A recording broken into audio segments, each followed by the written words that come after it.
अस्सलामुअलैकुम friends, welcome back to my channel. कैसे हैं आप सब।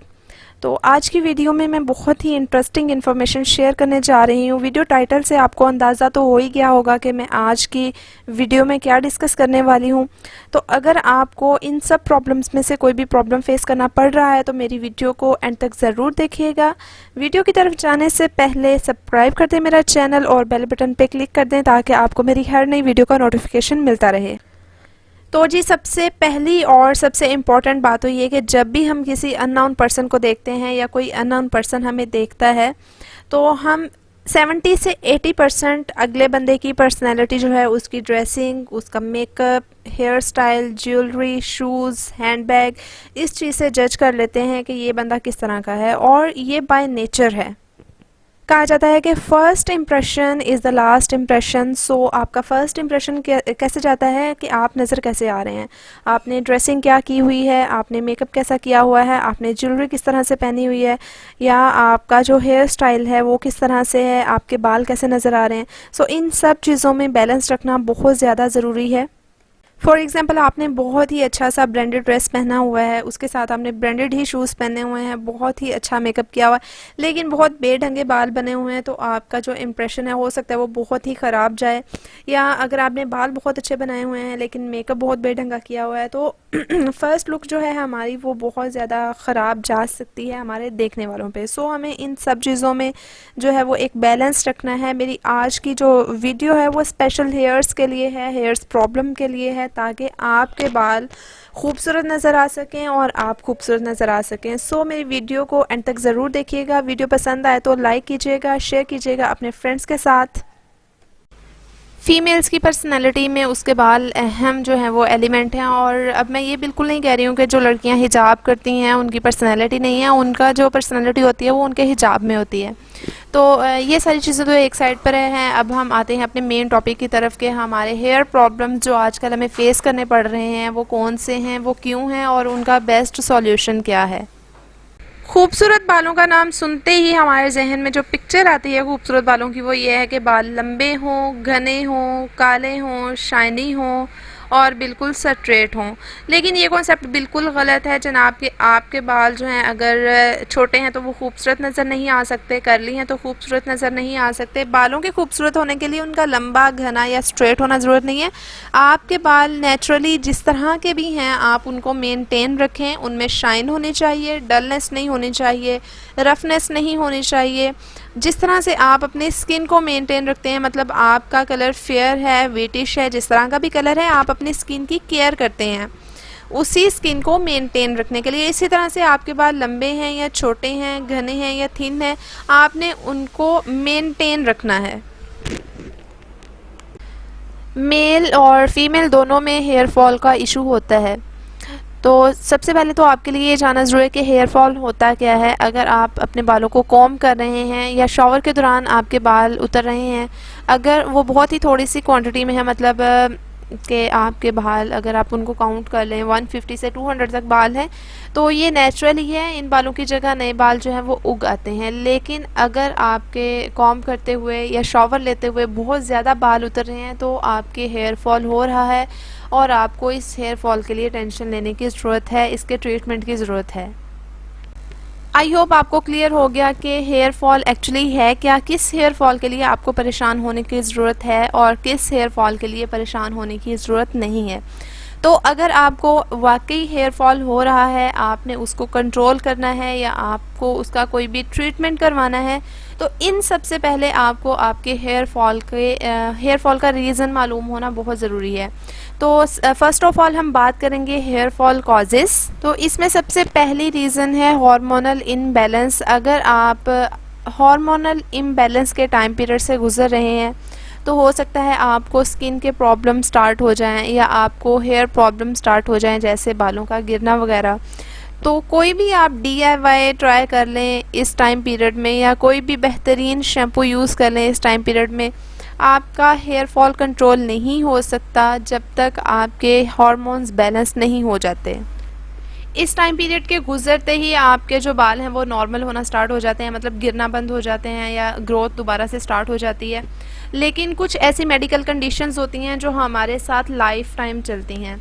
जैसे कैंसर है, और कैंसर का जो पेशेंट है उसको हेयर लॉस बहुत ज़्यादा होता है और वो उसके साथ लाइफ टाइम चलता है। इसके अलावा हाई बीपी के पेशेंट्स, जो डिप्रेशन के पेशेंट्स हैं, टाइफाइड के पेशेंट्स हैं, इनको हेयर फॉल होता है और ये इनको लाइफ टाइम चलता है इनके साथ। सम केसेस ऐसे भी होते हैं जिसमें नहीं भी होता, लेकिन वो बहुत रेयर होते हैं। लेकिन अगर आपको इनमें से कोई भी ऐसा मेडिकल कंडीशन है, आपकी हाई बीपी की है, या आप टाइफाइड के पेशेंट हैं, या रह चुके हैं, या आप डिप्रेशन में रहते हैं, तो आपको हेयर फॉल हो सकता है। डाइट इशू मतलब अगर आप बहुत ज़्यादा एक्सट्रीम डाइट कर रहे हैं पतले होने के लिए, विटामिन्स वगैरह छोड़ रहे हैं, या ऐसी चीज़ें जो आपकी हेल्थ को मेंटेन रखने के लिए ज़रूरी हैं, आपके बालों के लिए ज़रूरी हैं, आप उनको छोड़ रहे हैं, तो हेयर लॉस हो सकता है, हेयर फॉल स्टार्ट हो सकता है। थर्ड रीज़न है जी हमारी हेरिडिटरी कंडीशंस, मतलब हम अपने विरासत में अपने माँ बाप से जो भी कुछ लेकर आते हैं या जो क्वालिटीज़ हमें विरासत में मिल जाती हैं, उनको ओवरकम करना बहुत ज़्यादा मुश्किल होता है। कि अगर आपके बाल विरासती तौर पर करली हैं, विरासती तौर पर बहुत ज़्यादा स्ट्रेट हैं, कुछ लोगों के बाल एक्सट्रीमली स्ट्रेट होते हैं, और या आपके बाल वाइट बाल हैं, तो उनको ओवरकम करना किसी भी ट्रीटमेंट से बहुत मुश्किल है। और लास्ट प्रॉब्लम जिसको हम बिल्कुल इग्नोर कर देते हैं वो है एक्सेसिव यूज़ ऑफ शैम्पू। आजकल जो मार्केट्स में हैं हार्श केमिकल्स वाले शैम्पूज़ आ चुके हैं, जो तरह तरह के शैम्पूज़ हैं। शैम्पू को डिज़ाइन किस तरह से किया जाता है कि वो हमारी स्किन को, बालों की स्किन को जो है वो क्लीन करते हैं, एक्सेसिव ऑयल रिमूव करते हैं, लेकिन जब हम इनका ओवर यूज़ कर लेते हैं तो ये हमारे बालों को ड्राई कर देते हैं। जो एसेंशियल ऑयल्स होते हैं वो भी शैम्पू साथ बहा लेके जाते हैं, जिसकी वजह से हेयर फॉल स्टार्ट हो जाता है, स्प्लिट एंड बनना स्टार्ट हो जाते हैं और झाड़ी नुमा बाल निकल आते हैं। इसके अलावा कोई भी आप शैम्पू यूज़ कर रहे हैं, आपको उसकी प्रॉपर्टीज़ मालूम होना बहुत ज़रूरी है, और आपको ये मालूम होना बहुत ज़रूरी है कि आपके बालों की टाइप कौन सी है और आप जो शैम्पू यूज़ कर रहे हैं वो किस तरह के बालों के लिए डिज़ाइन किया गया है। अगर आपके बाल ऑयली हैं तो आप ऐसे शैम्पूज़ यूज़ करें जो स्पेशली ऑयली बालों के लिए डिज़ाइन किए गए हैं। अगर आपके बाल ड्राई हैं तो आप वो शैम्पूज़ यूज़ करें जो ड्राई बालों के लिए बनाए गए हैं। और अगर आपके बालों में डैंड्रफ है, आप डैंड्रफ के लिए कोई शैम्पू यूज़ करना चाह रहे हैं, तो फ़र्स्ट ऑफ़ ऑल आपको उस डैंड्रफ का इशू, जो रीज़न है वो मालूम होना चाहिए कि आपके सर में ये डैंड्रफ किस वजह से है। डैंड्रफ जो है वो कई टाइप्स की होती है और उसकी कई रीज़न्स होती हैं। इसको मैं किसी अलग वीडियो में डिस्कस करूँगी कि आप अपने, अगर आपके सर में डैंड्रफ है तो आपने किस तरह से फाइंड आउट करना है कि उसका इशू क्या है और वो किस टाइप की डैंड्रफ है, और फिर आपने उस हिसाब से अपने बालों के लिए शैम्पूज़ जो हैं वो चूज़ करने होते हैं। अब हम बात करेंगे हेयर लॉस ट्रीटमेंट।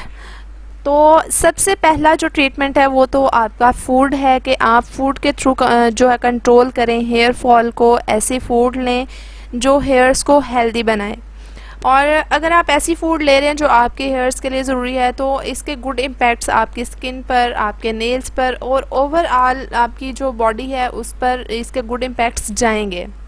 और अगर आप फूड के थ्रू इस चीज़ को कंट्रोल नहीं कर रहे हैं तो आप मेडिकेशन करवा लें। कुछ ऐसे सप्लीमेंट्स होते हैं जो फूड के अल्टरनेट आते हैं कि अगर आप प्रॉपर्ली फूड नहीं ले पाते हैं तो आप वो सप्लीमेंट्स ले लें। जैसे विटामिन ई जो है उसके कैप्सूल्स आते हैं, आप विटामिन ई अगर फूड के थ्रू नहीं ले रहे हैं तो आप विटामिन ई के कैप्सूल्स ले लें।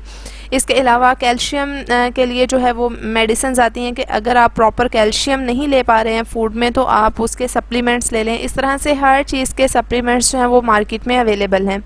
जो सेकंड है मेडिकल ट्रीटमेंट, ये स्वेयर किस्म के हेयर फॉल के लिए होता है, या अगर आपको बहुत ज़्यादा हेयर प्रॉब्लम्स हैं तो आप मेडिकल प्रोसीजर के थ्रू अपनी हेयर फॉल को कंट्रोल करवा सकते हैं। इसके डिफरेंट प्रोसीजर्स होते हैं जैसे सर्जरीज़ वगैरह, हेयर ट्रांसप्लांट वगैरह।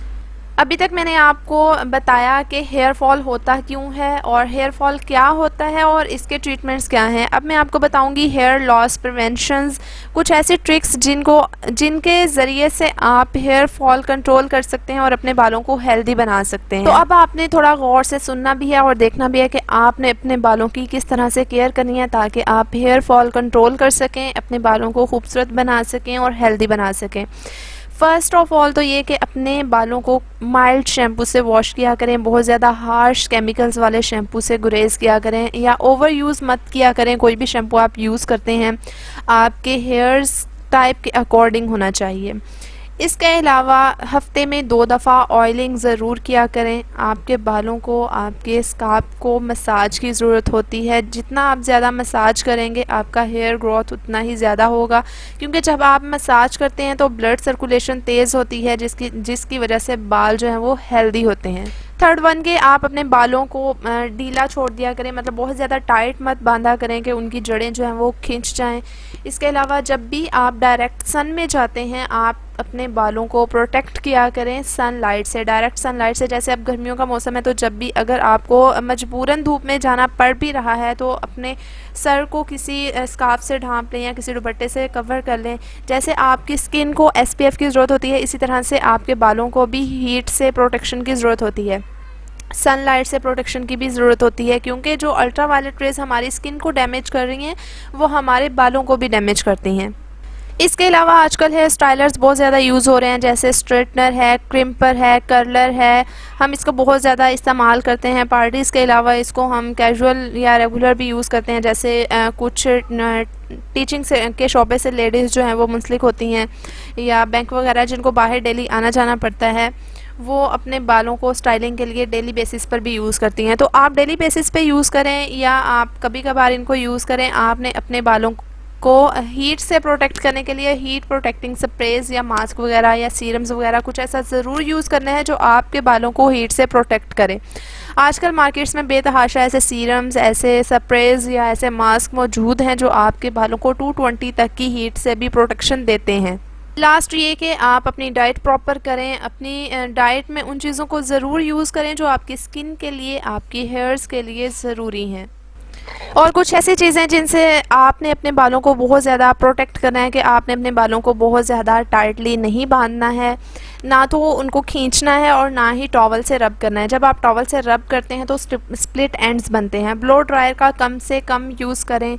स्ट्रेटनर, कर्लर, क्रिम्पर, ऐसा कोई भी स्टाइलर है उसका कम से कम यूज़ करें। कलरिंग और ब्लीचिंग को भी मिनिमाइज़ कर दें, क्योंकि जब आप अपने बालों को ब्लीच करते हैं तो आप दोबारा से कभी भी उनको जो है उनकी हेल्थ मेंटेन नहीं कर सकते। जैसे आप देख लेंगे जैसे कपड़ों को ब्लीच किया जाता है तो जितनी बार आप कपड़ा ब्लीच करेंगे उतना ही ज़्यादा वो कमज़ोर होता जाएगा, और इसी तरह से जैसे ही हम अपने बालों को ब्लीच करते हैं तो ये वीक हो जाते हैं और दोबारा से इनकी हेल्थ को मेंटेन करना, इनमें वही शाइन लाना इम्पॉसिबल हो जाता है।